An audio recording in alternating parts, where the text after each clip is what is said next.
न त्वेवाहं जातुनासं न त्वं नेमे जनाधिपाः न चैव न भविष्यामः सर्वे वयमतः परम्।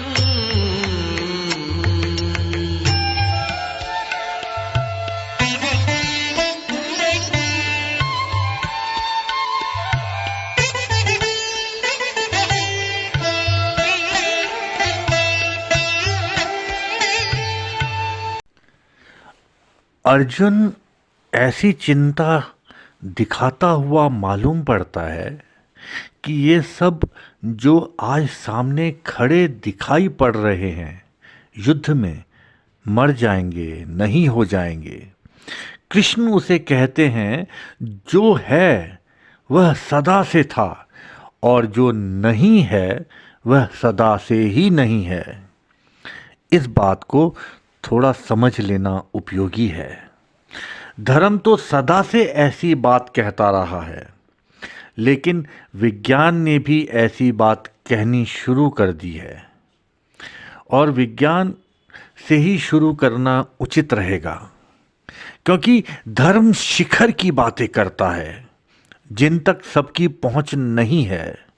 विज्ञान आधार की बातें करता है जहां हम सब खड़े हैं।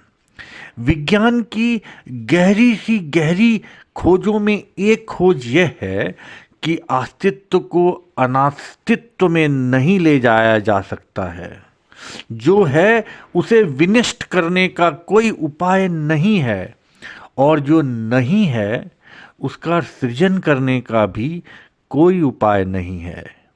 रेत के एक छोटे से कण को भी हमारे विज्ञान की सारी जानकारी और जगत की सारी प्रयोगशालाएं और सारे जगत के वैज्ञानिक मिलकर भी विनष्ट नहीं कर सकते हैं। रूपांतरित भर कर सकते हैं, नया रूप भर दे सकते हैं। जिसे हम सृजन कहते हैं, क्रिएशन कहते हैं, वह भी नए रूप का निर्माण है, नए अस्तित्व का नहीं, एग्जिस्टेंस का नहीं, फॉर्म का। और जिसे हम विनाश कहते हैं वह भी अस्तित्व का विनाश नहीं है, सिर्फ रूप का, आकृति का। आकृतियां बदली जा सकती हैं, लेकिन जो आकृति में छुपा है वह अपरिवर्तित है।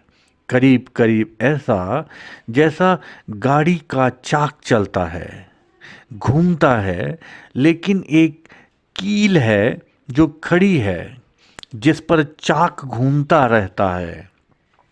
जो चाक को ही जानते हैं वे कहेंगे सब परिवर्तन है। जो कील को भी जानते हैं वे कहेंगे सब परिवर्तन के मूल में केंद्र पर ठहरा हुआ भी कुछ है, अनमूविंग भी कुछ है। और बड़े मज़े की बात यह है कि अगर चाक से कील अलग कर लें तो चाक जरा भी न घूम पाएगा। चाक का घूमना उस पर निर्भर है जो नहीं घूमता है।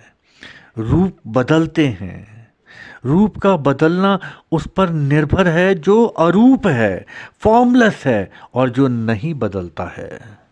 अर्जुन जब कह रहा है कि ये सब मर जाएंगे, तब वह फॉर्म की, रूप की, आकृति की बातें कह रहा है। वह कह रहा है यह सब मिट जाएंगे, उसे आकृति से ज़्यादा कुछ भी पता नहीं है। और जब कृष्ण कहते हैं कि नहीं, जिन्हें तू देख रहा है वे पहले नहीं थे, ऐसा नहीं है, वे पहले भी थे।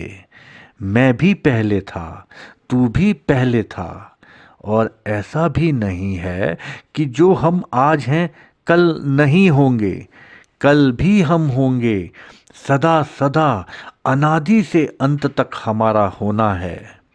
यहाँ कृष्ण और अर्जुन दो अलग अलग चीज़ों की बात कर रहे हैं, यह समझ लेना जरूरी है। अर्जुन रूप की बात कर रहा है, कृष्ण अरूप की बात कर रहे हैं। अर्जुन उसकी बात कर रहा है जो दिखाई पड़ता है। कृष्ण उसकी बात कर रहे हैं जो नहीं दिखाई पड़ता है।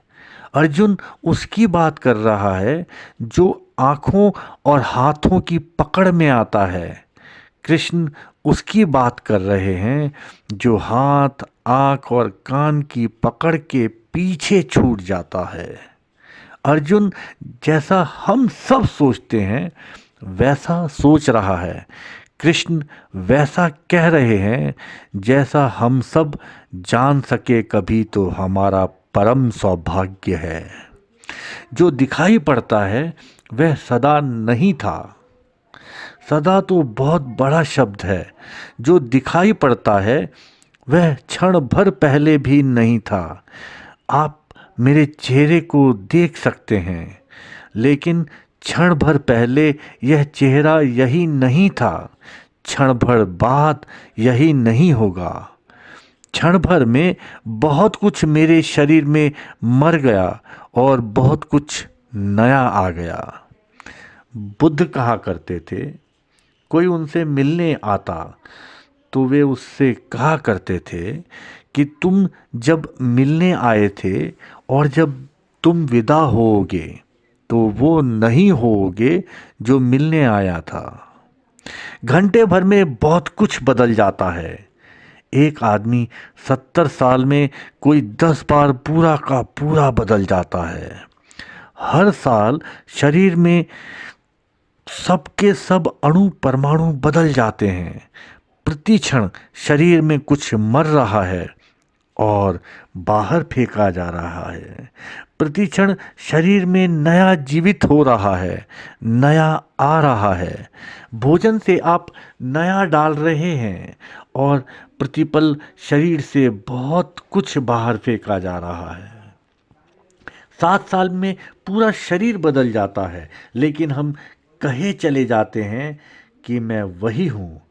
आकृति की समानता आकृति की एकता बन जाती है। फिल्म देखते हैं कभी आप? अगर पर्दे पर फिल्म को धीमे धीमे चलाया जाए तो आप बहुत हैरान हो जाएंगे। इतना हाथ पैर से इतना ऊपर सिर तक उठे, इतने हाथ के उठने के लिए हजारों चित्र लेने पड़ते हैं। फिर वे चित्र एकदम से तेजी से चलाए जाते हैं। एक चित्र इतना ऊपर, दूसरा और ऊपर, तीसरा और ऊपर, चौथा और ऊपर।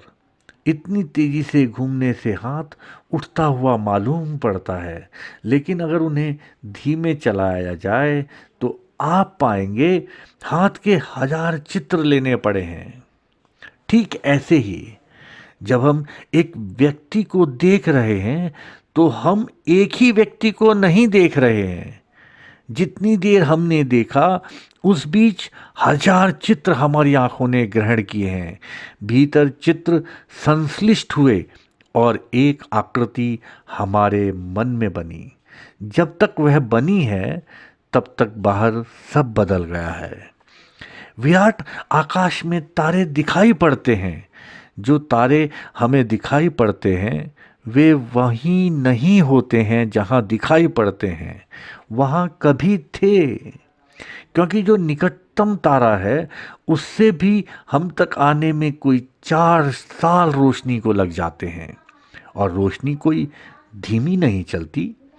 रोशनी चलती है 1 सेकंड में 1,36,000 मील, 1,86,000 मील, 1,86,000 मील प्रति सेकंड से प्रकाश की किरण यात्रा करती है हम तक।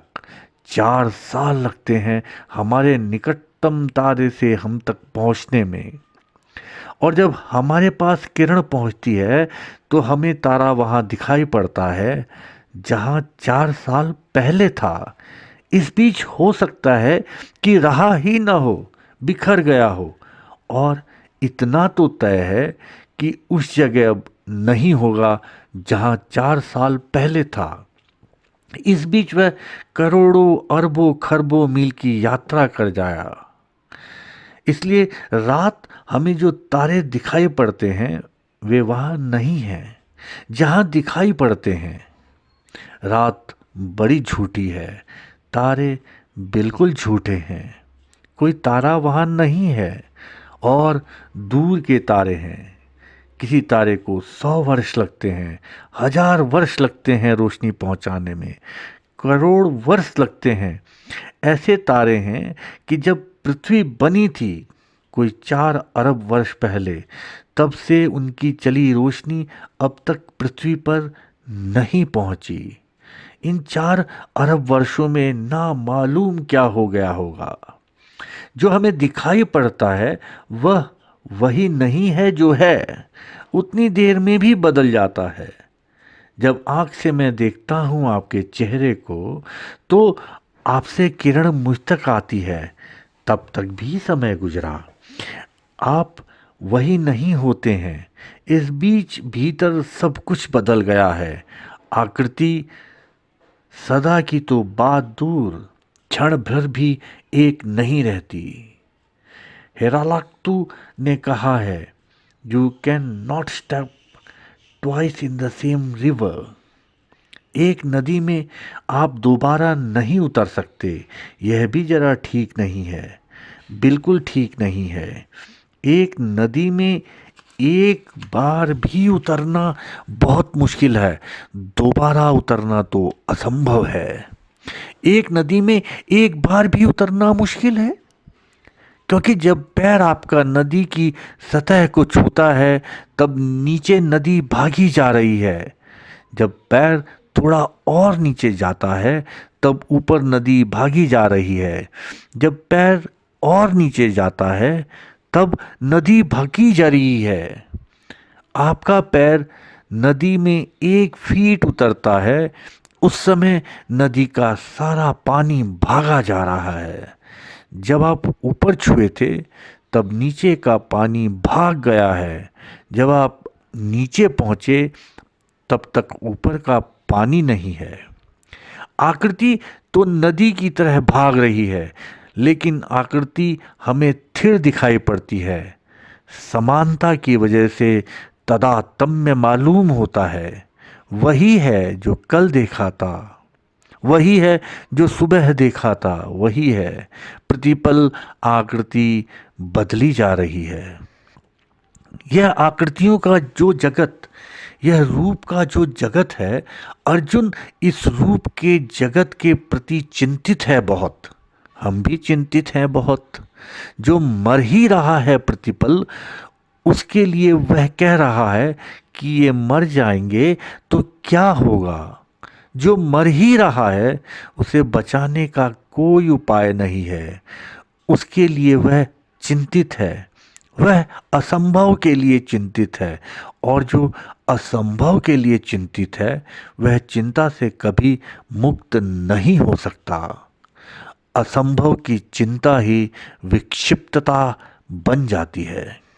आकृति को सदा बचाना तो दूर, क्षण भर भी बचाना मुश्किल है।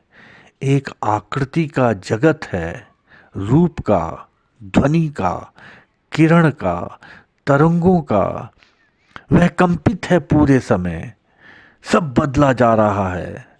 अभी हम यहाँ इतने लोग बैठे हैं, हम सब बदले जा रहे हैं, सब कंपित हैं, सब तरंगायित हैं, सब वेवरिंग हैं, सब बदल रहा है।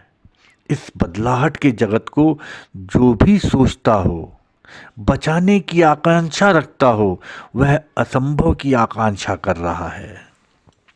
असंभव आकांक्षाओं के किनारे टकराकर ही मनुष्य विक्षिप्त हो जाता है। कृष्ण अर्जुन को कह रहे हैं कि तू जो कह रहा है कि ये मर जाएंगे, तो मैं तुझे कहता हूँ ये पहले भी थे, ये बाद में भी रहेंगे। तू इनके मरने की चिंता छोड़ दे। क्यों? मुझे सुकरात की घटना याद आती है। सुकरात जब मर रहा था तो उसके एक मित्र ने, क्रेटो ने पूछा कि आप मर जाएंगे, लेकिन आप चिंतित और परेशान दिखाई नहीं पड़ते। तो सुकरात ने कहा कि मैं इसलिए और चिंतित और परेशान नहीं हूँ क्योंकि मैं सोचता हूँ कि यदि मरकर मर ही जाऊंगा तब तो चिंता का कोई कारण ही नहीं है, क्योंकि जब बचूंगा ही नहीं तो चिंता कौन करेगा, दुखी कौन होगा, पीड़ित कौन होगा, कौन जानेगा कि मैं मर गया। अगर मैं मर ही जाऊंगा तो जानने को भी कोई नहीं बचेगा कि मैं मर गया, जानने को भी कोई नहीं बचेगा कि मैं कभी था, जानने को कोई नहीं बचेगा कि सुकरात जैसा कुछ था। इसलिए चिंता का कोई कारण नहीं है। और अगर नहीं मरा मरकर भी, तब तो चिंता का कोई कारण ही नहीं है। और दो ही संभावनाएं हैं।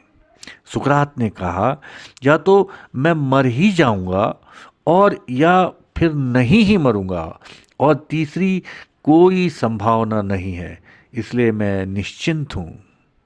कृष्ण अर्जुन को कह रहे हैं, जो मरने वाला है वह तेरे बचाने से भी नहीं बचेगा, और जो नहीं मरने वाला है वह तेरे मारने से भी नहीं मर सकता है। इसलिए तू व्यर्थ की चिंता में पड़ रहा है। इस व्यर्थ की चिंता को छोड़। यह शायद रूप और अरूप के बीच जो जगत का फैलाव है, अगर हम रूप की तरफ से पकड़ें तब भी चिंता व्यर्थ है, क्योंकि जो मिठी रहा है, जो मिठी रहा है, मिठी रहा है, मिठी जाएगा। पानी पर खींची लकीर है, खिंच भी नहीं पाती और मिटनी शुरू हो जाती है। हाथ उठ भी नहीं पाता और मिट गई होती है। अगर हम अरूप से सोचें तो जो नहीं मिटेगा, नहीं मिटेगा, नहीं मिटेगा, वह कभी मिटा नहीं है। लेकिन अरूप से हमारा कोई परिचय नहीं है, अर्जुन का भी कोई परिचय नहीं है। यह भी समझ लेना जरूरी है कि अर्जुन की चिंता एक और दूसरी सूचना भी देती है। अर्जुन कहता है, यह सब मर जाएंगे। इसका मतलब है अर्जुन अपने को भी रूप ही समझता है, अन्यथा ऐसा नहीं कहेगा।